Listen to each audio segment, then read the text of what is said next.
Hello everyone, thanks again for coming to my channel. This video is really going to be about creating custom fiscal year. So you may have a problem in your area or with a company if you're building a dashboard, right? And their fiscal year may start in January through December, which is standard, right? Which falls along with a calendar year. But what if your fiscal year actually started in like July? So July through June, right? So how would you accomplish changing the fiscal year or creating a fiscal year field to accommodate for that kind of an event or that kind of a change, right?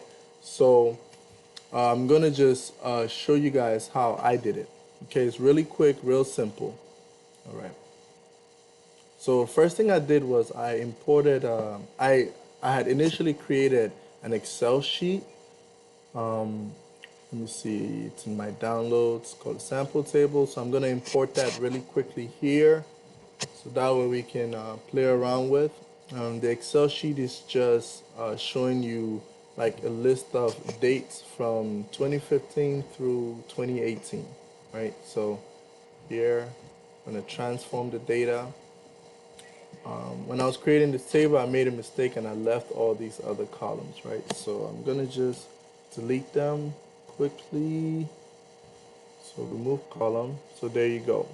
So now the next thing I need to do now is I duplicate this field because I actually need my calculation to work on the month and year. So pretty much what I'm trying to do is on the seventh month in 2015, I want it to start now showing the next fiscal year, which will be 2016, right? So from 7/2015 to 6/2016, that fiscal year is going to be 2016. Does that make sense? So, all right, I'm going to duplicate this field because I never want to write a query or split on my original field, okay? So duplicate column. And here, on this column, what we're going to do is we're going to split the column, okay? We're going to split it on a delimiter, right? So if you notice, hold on. If you notice, the columns are separated by forward slashes. So we're gonna just split at a forward slash. So it's gonna show three columns: month, day, and year. So there you have it. We don't need day, so I'm gonna remove it. Remove column. Then what I like to do is rename these. So this is our month, and then this is our year.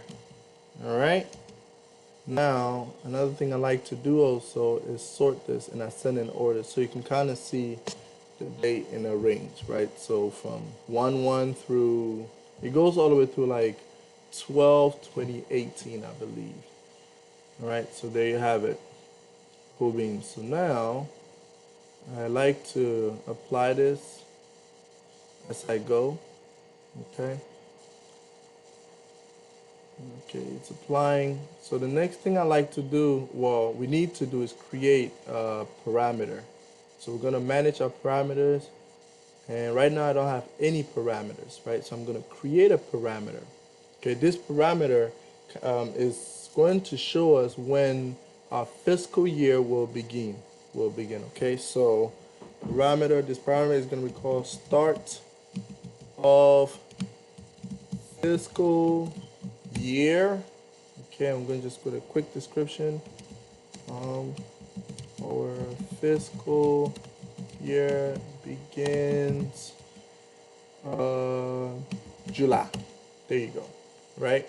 And July is the seventh month, so there you have it. Then it's going to create it here. As you can see, you can always click here to manage it if you want to change it again or change some other values. But for me, I'm good for now. So now we want to add a column, right? So we're going to add a custom column, okay?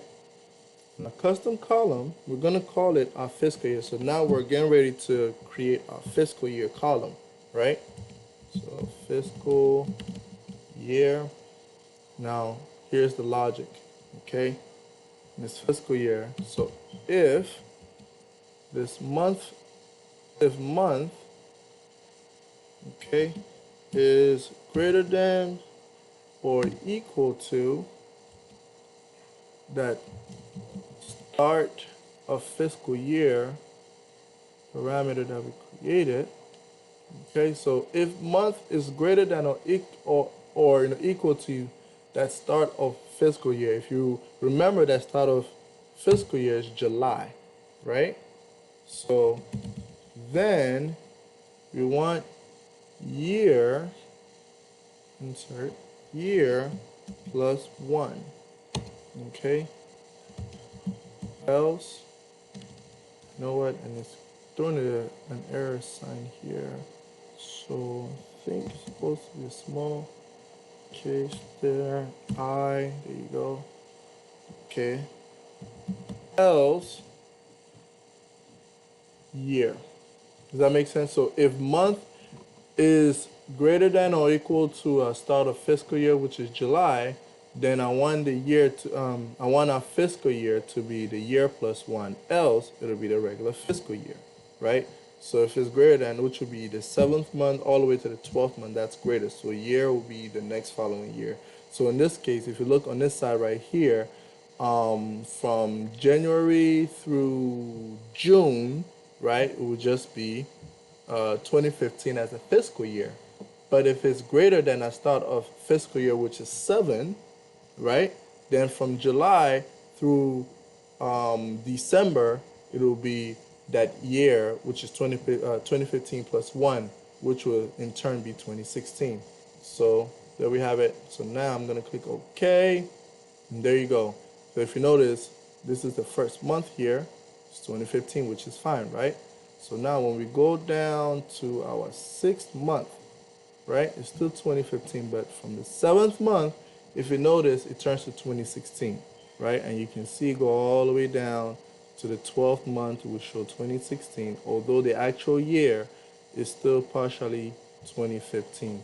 Then from then now all the way to the 6th month, which is June, okay, June 2016, it would show 2016. Then from July 2016, it will now jump to 2017.